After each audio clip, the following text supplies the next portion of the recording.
episode 3 of the Parkland podcast. I'm here with Karla Mediate. She graduated from Parkland High School in 2017, and now she is working for the Walt Disney Company. We're going to be talking to her today about her job, her experiences, and just have some fun. Great, thanks. Thanks for having me, Madeline. Of course. I'm so happy that you can make it here. So you flew all the way from Florida, I hear? Yes, I am here visiting the Lehigh Valley. That's awesome. For Thanksgiving. Okay. So I figured I would reach out, and thanks for having me. Yeah, I of course. appreciate it. That's awesome. So when we were talking before, you kind of mentioned you had like 2 different jobs. So can you kind of describe to me your previous job and how that kind of helped you in your new job? Sure, yeah. So prior to being part of the Disney programs team, I was just doing my role with talent acquisition marketing.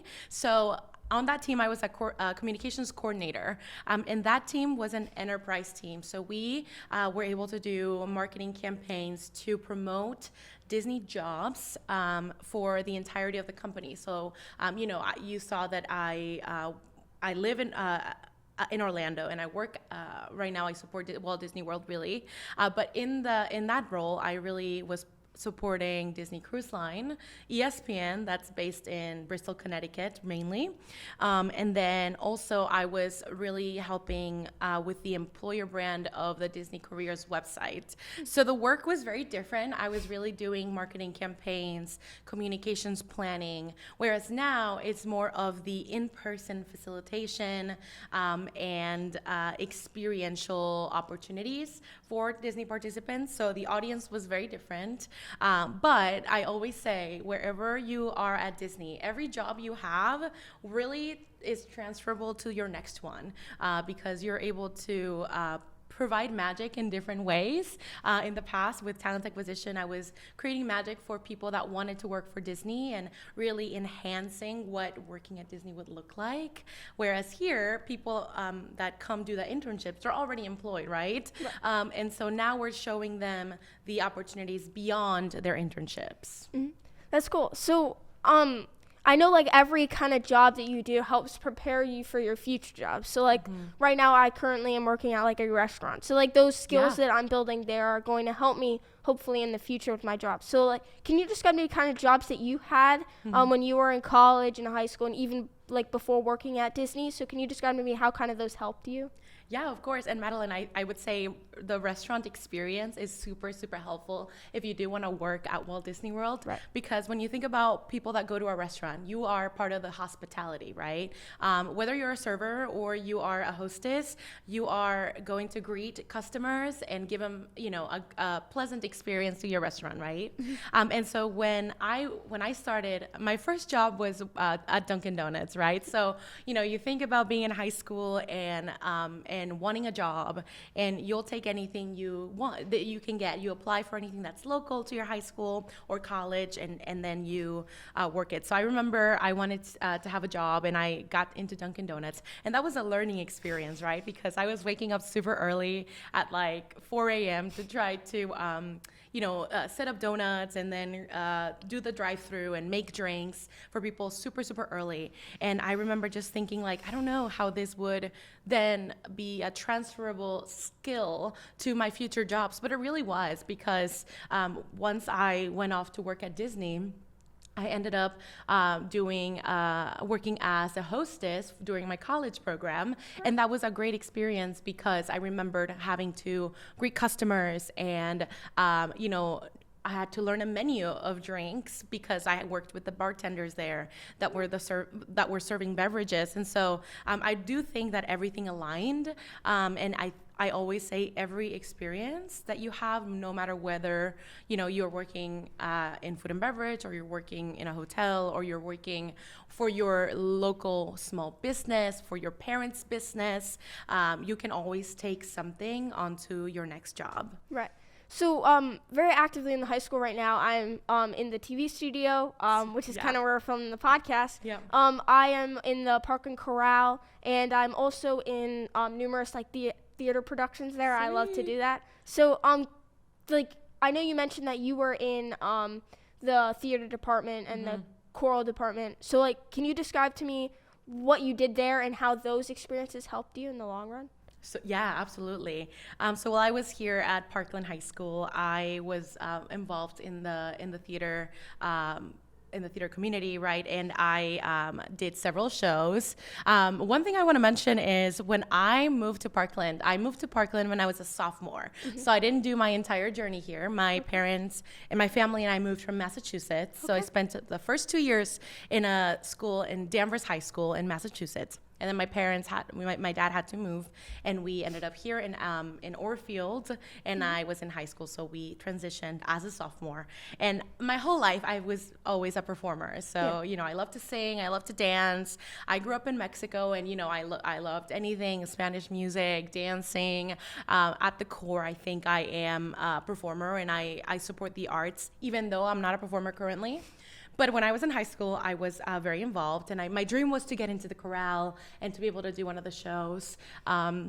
And so I auditioned and I got in, and I ended up doing 2 productions at Parkland. So I did Titanic the Musical, which was a phenomenal production. And then I also did Pippin my senior year. But throughout that time, I just really was able to develop as a performer. And I knew that no matter where I went to college, no matter what I studied, and no matter where I would have ended up in my career, right now it's in corporate, I would have always wanted to do my performing, my singing.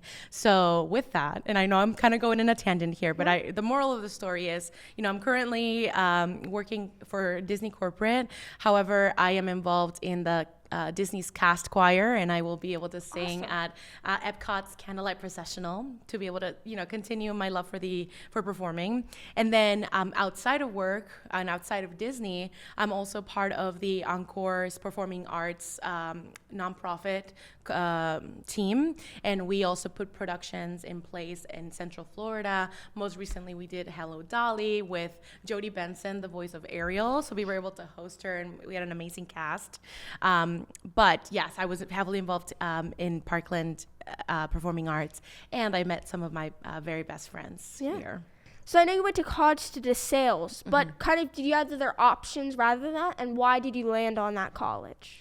Yeah, so that's a really good question. I remember when I was a senior in high school, my passions at the time were to become a performer and to be and to go to school for musical theater. Like I said, I was very involved in that area, and at the time my dream school was New York University. I thought they had an amazing program, and I just loved the idea to be able to move to the city and be able to spend the next 4 years of my life doing performing arts and doing that type of program. So I applied there, and I applied to several other schools. I didn't want to put my eggs all in one basket, and I'm glad I took that advice from my parents. But I applied to other schools, including University of Hartford, Westminster College. I applied to another. I applied to so many, I hardly remember. But I remember I got rejected from New York University. And at that time, my world was crumbling. Like, I felt like, I really wanted to go here, and all of a sudden I don't have that opportunity. But everything happens for a reason. I think that was my sign to be redirected into something greater. And I actually ended up taking a year off of college. So I took a gap year where I did some adventures. I did volunteer work in India, which was super out of the ordinary. And then I ended up moving to San Francisco for a couple months because I was part of a gap year program. And there I learned about just different startup businesses, and I just really was invested in that type of field. So when I reapplied to college the year after, I decided I wanted to go into a school for business, but I still wanted to have performing arts. So I said, if I'm gonna major in business, great, but if I'm gonna do business anywhere, I want to do it for an entertainment company, or I want to be part of the music industry somehow, and I want to continue to perform in other ways. So when I moved, I got accepted into DeSales, and I immediately joined the choir there, and then I majored in business, and I loved my time in my marketing major. I just thought the professors at DeSales University were wonderful, great educators. I was really taking opportunities in all of the different clubs. Like I said, I was doing the choir. And so after I graduated is when I ended up joining Disney. I did the college program, but I'll stop there before I go on. If you have anything else, do you have any questions about, what I've done after college? Yeah. So did you go right to Disney? Like, I know you kind of did like a little college program there, but did you have a job during that at Disney, or did you just have classes? Yeah. So let's see.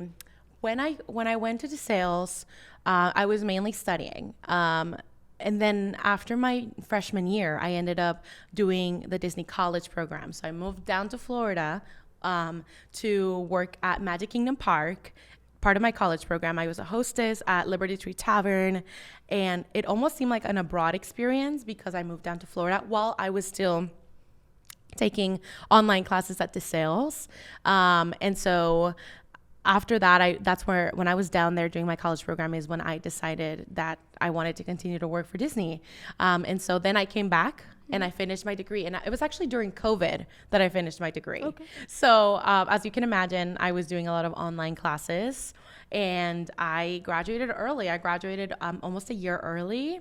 And the other thing I was doing while I was in college here at DeSales, I was working at the Disney store at the Lehigh Valley Mall. Oh. I saw it close because of COVID again, which was an interesting episode of your life. I don't know where you were in school, but I'm sure you remember how crazy it was. Yeah, I was in fifth grade. Fifth grade. Did you have to go to online school? I did. Online classes, Zoom and all of that? Uh-huh. Do you think that was hard for you, or did you like it? I thought it was hard to transition because it was kind of the transition from fifth grade to sixth grade, but I kind of got used to it. Yeah, you get used to it. At what point did you have to come back in person? Do you remember? I got to come back, I think, hybrid. So, I went, Monday and Tuesday because that was, my letter of the alphabet. Oh. So, it was, by letters. And so, I got to come in a little bit. But then I had to be online for the rest. And it was I kind of liked the online a little bit because I got to do things at my own pace. Yeah. And I had a lot more free time. Yeah. But I just like the in-person school. You get a lot more opportunities. Yeah, something like this, for example, getting stuff like this. Right. Well, at DeSales is, I was finishing my degree and we were all online mainly. We also ended up doing hybrid at some point. But think about opportunities when you're in COVID and everybody, didn't know what to do with themselves. One thing I started was the DeSales University podcast. Okay. So I ended up working for the Career Development Center there. Mm-hmm. And this is a full circle moment for me because I helped start the DeSales podcast, and now I've helped produce the Life at Disney podcast. So full circle, I think there's so much power in podcasting. I think these conversations can be super meaningful, not only for you and I, but anyone who's listening. Yeah. But I came back home and I finished my degree through COVID, and then I ended up moving down to Florida as of 2 years ago. Okay. Almost 3. Yeah. All right. So we're going to take a little break and we're going to play a game. So here's how it's going to work. For every Disney character you name, you get a point. Okay. There's 30 seconds on the timer, and you're going to see how many you can get in 30 seconds. Okay. You have to tell me when to stop once the 30 seconds are off. The timer will be running. All right. Let me know. All right. So in 3, 2, 1, go. Mickey, Minnie, Pluto, Goofy, my favorite, Princess Tiana, Lilo, Stitch, Marvel, Gamora, Spider-Man, let's see, Drax, Groot, Doctor Strange, let's see, Princess Leia, Woody, Buzz, Jessie, why am I blanking? Princess Aurora, Prince Cinderella. All right, that's the time. How many did I get? Did you count them? You got 17. 17. So, okay, not bad. All right, good job. That's impressive. Thank you. My brain would just be blanking. It did freeze for 5. A moment. All right. So, this is a good time. What's your favorite Disney character? So my favorite Disney character, I would say number 1 is Lilo from Lilo and Stitch. Okay. I always like characters that I identify with. And I think that Disney does a really good job with storytelling by creating characters that people can identify with. There's a character for everyone. Exactly. There's a character for everybody. Whether they are, people or animals, whatever, I think they have, wonderful personalities. For me, growing up, Lilo is just such a beautiful soul, and she has a lot of personality traits that I have, right? So she's a moody girl, and she cares so much about family, but she she wants to be respected, and she wants people to like her, and she wants a lot of friends, and so when she doesn't get her way, it's she throws a fit. But you know what? She ultimately cares about Ohana, and she cares about people so deeply, and she has such deep emotions that I enjoy. And I went really deep in that answer. But my other one is Princess Tiana. Princess Tiana is not your typical Disney princess, because I think that her focus in the movie is herself and her career, to be able to open a restaurant. She had big dreams that she was leaning on, and she was a hard worker, and I very much identify with those things. All right. What's your favorite characters? So I would say my favorite character is Olaf, but I actually played him in Frozen, so I'm probably biased about that. I just think he's so fun. He's makes everyone laugh, which I think that's fun. But on a deeper level, I feel like I like Anna. I think she's very caring about everyone. She just is so she has a positive attitude, and she has so much energy, which I just think that's fun. Yeah, Anna, I think Anna is such authentically herself, and that's what I love about her. And she, she's so she's so beautiful in the way that she treats people, and I think that is so beautiful. Now, let me ask you this: how's your experience doing Frozen the musical? It was really fun. Yes. I had a lot of fun. it was fun because I got an Olaf puppet, so it was fun because I really got to immerse myself into the character. And do you have a favorite song from the musical? I think my favorite song, it's In Summer. I mean, I got to sing it. I got to be in the front. I thought that was pretty fun. Exciting. Cool. Yeah. But I also Let It Go. That's always fun too. Yes. All of the kids in the audience going everybody knows. And the I songs. love the quick costume rip off. That's really cool. That's so neat. And it's cool to see behind the scenes and stuff. Because when I saw it on Broadway, I was like, how did they do that? Right. And it was and then you cool. got to experience it from the behind the scenes. That's amazing. Good for awesome. you. So if a student is interested in Disney and is a Disney fan, I'm sure some of our viewers, what process would you say a student should go through if they do have an interest in working at Disney? Yeah, so I would say anybody who's listening and this is from my personal experience, right? So anything I've said, even just throughout this episode, is based on my personal views. So nothing, even though I'm employed at Disney, anything I'm saying, it's based on my journey. And I would say, so if you're asking anybody who wants to work at Disney, where should they start? If you are in college, it's the perfect opportunity to apply for the Disney College program, because you get to have, one semester where you get to work at Walt Disney World, and you get to work in different lines of businesses. So you can do hospitality, hotels, culinary, performance. There is Disney auditions constantly. I would say look on disneyauditions.com to see what's out there and audition for anything and everything that you can, because the possibilities are endless when it comes to the opportunities with performing.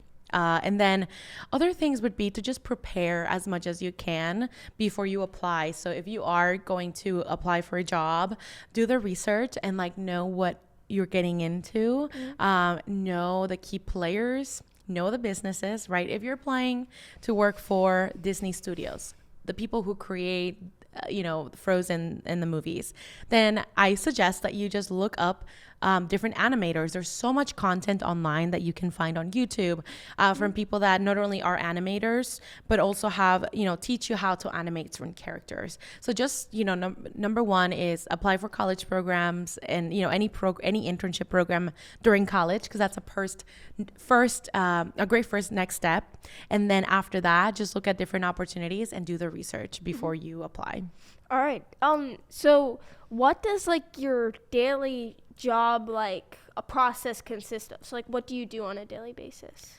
Currently, my day-to-day is really fun. So my team plans panels and speaker events and classes for the interns and participants all the time. So we work on a Disney campus at Walt Disney World, and a lot of people live there from all over the world, and they do the program, and we have classrooms that people get to sit on to teach, to learn all about different topics such as Disney hospitality, Disney leadership, storytelling. We teach storytelling classes. And then we also bring teams from all over Disney that are in a really cool job that come to speak to us about what it looks like to work in that team, right? Mm-hmm. So like some things that stand out is we bring people from the Muppet Studios, and I am obsessed with it. So people who, get to work with Kermit and Miss Piggy on a professional level, which is crazy to say. Like, unless you work for Disney, nobody can say things like that, right? So we bring people who are directly working with the Muppet Studios to talk to us about what that looks like.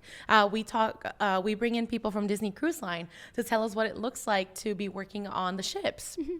And then we bring people from, again, other areas of the different businesses within Disney.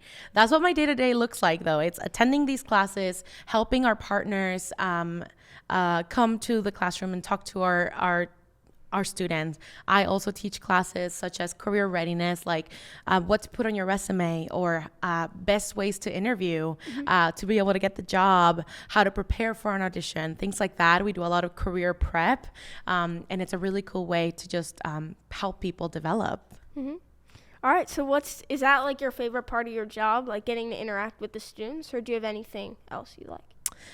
Let's see. Yeah, I would say just the impact that I'm able to make with students is really cool to see, because they come in as an intern sometimes and they're like, I don't know what, I want to stay with Disney. I don't know what to do. And they attend classes and they come to us for help, and we then see them a year later, and all of a sudden they are performing down Main Street, or they are sailing on Disney Cruise Line because they got a job for Disney Cruise Line, and we get to hear those stories about the impact we've made. The other cool thing is, like, at the office, sometimes we just like see Mickey, or we see other characters because they come to do meet and greets. Yeah. And they take photos with everybody, and it's such a really unique environment to be able to be part of the magic in a way, and be able to help people, and then also just be self-rewarded with all the unique activities we get to be part of. Yeah. So one kind of last final question to kind of close it off. What's your favorite part about like the Disney parks, or like what's your favorite ride? And I know like Disney World has lots of different lands. Like, what's your favorite land within this? Let's see. So, I know that's a hard question. Yeah, it is. And you know what? My goal in life in general, right? Not even my career, but just in my travel journeys, I would love to visit every single park that Disney owns internationally. Mm-hmm. So they own a park in Tokyo, Hong Kong, and then Paris. But to bring it back down to your question, I visit Walt Disney World all the time. Right. That must be the best part. It's my part. Playground. Exactly. Yeah. I live 10 minutes away from Disney. That's awesome. It's a dream every time. I'm like, people travel for this. Like, I'm so honored to be able to be there. And I get in for free. When you work for Disney, you get free admission to the parks, which is such a perk. Probably the best part, right? Yeah. But Disney's Hollywood Studios just has a place in my heart. I just love the vibes. I love that it's like, Hollywood 50s vibes. And then Tower of Terror is such a fun attraction. And then I would say my second favorite attraction would be the Guardians of the Galaxy roller coaster. That's awesome. You've done it before? I have. It's so fun. Okay, yes. Because it's hard to get in sometimes. You have to get the virtual queue. And then I got to ride it twice. It was awesome. What songs did you get? I got... What's the one that's like the main one that you get? Like, I forget which one it is. Do you remember? September? Yes, it was that one. You got September? I got that one, but then I also got one. I got another one, but I felt like the second time I wrote it, the song was like so much better. Really? Like that. Do you remember what song it was? I don't remember what song it was, but I just remember like the first time I was like, oh, like that was like, and then the second time I wrote it, I was like, wow, like that was so much better. I feel like the song just kind of depends on like how like the experience you get, like how like scary it is, or exactly. I would say I have always wanted to get September, and I've never gotten it because there's like, I want to say there's almost 10 songs that play through depending on when you're writing. Well, you should go on like that date. Isn't it like the 21st night of September? Don't they play it on the 21st of September on loop? You should go then. I know. It's so much fun. That's my second one. That's my second favorite, just because it's like such a cool, even the queue is fun, and the pre-show, it is so much fun. And then, you know what? The one thing I'm excited about just moving forward is Disney's growing so much. Mm-hmm. They are launching ships. There's going to be like 4 or 5 new ships with That's Disney awesome. Cruise Line. If you haven't done a Disney Cruise Line ship, you must. It is I really, wanna really go. cool. That's cool. And then also the parks are growing. So when you think about Monster Inc. Land, right, at Disney's Hollywood Studios, that's growing. It's always changing, and that's what makes working for Disney so exciting all the time. Yeah. Yeah. I mean, like, to go back to, like, the immersiveness, the Avatar ride, the one where it's, like, where you Flight of go in and they, Passage. like, fly through, that's, like, insanely, like, that's, like, crazy. Like, you actually feel like you're doing it. Exactly. Like, it's, like, awesome. Did you know there's hidden, and we don't know yet, but there's going to be more Avatar movies, right? Yeah. There is hidden Easter eggs about the future movies that just nobody knows about until you see it. But there was an Easter egg for the second movie. Okay. And it was like right there. It was the whale. Okay. And it was right on the ride. And you would not have known until the movie came out. Right. So I'm curious to see what the following movies are going to be about and what Easter eggs is a Flight of Passage is really, really cool. That's what I guess it's always fun to kind of pick out the Easter eggs. So like what's many gonna details. What's gonna happen? Yeah. Nice. All right. Well, thank you so much for having me. It was such a cool experience to be able to join, as an alumni of Parkland. That's awesome. My sister came here too, and so many people that I know who are doing wonderful things in their careers, and after college. I really hope that you and anybody who's listening is just inspired to always find the magic within you. I always say, find the magic within, whatever that looks like. Follow your dreams, think big and follow big dreams, and don't be discouraged when you get rejected / redirected. Yeah, that's awesome. All right, well, thank you so much. I really appreciate it. I mean, you came all the way from Florida. I mean, it's awesome. It's a pleasure. I'm so glad you could join us today. Thank you. Yeah. If you're a senior paying for long-term care insurance premiums, contact Amada Senior Care today for a free long-term care insurance policy review. Visit www.amadalehighvalley.com for more information.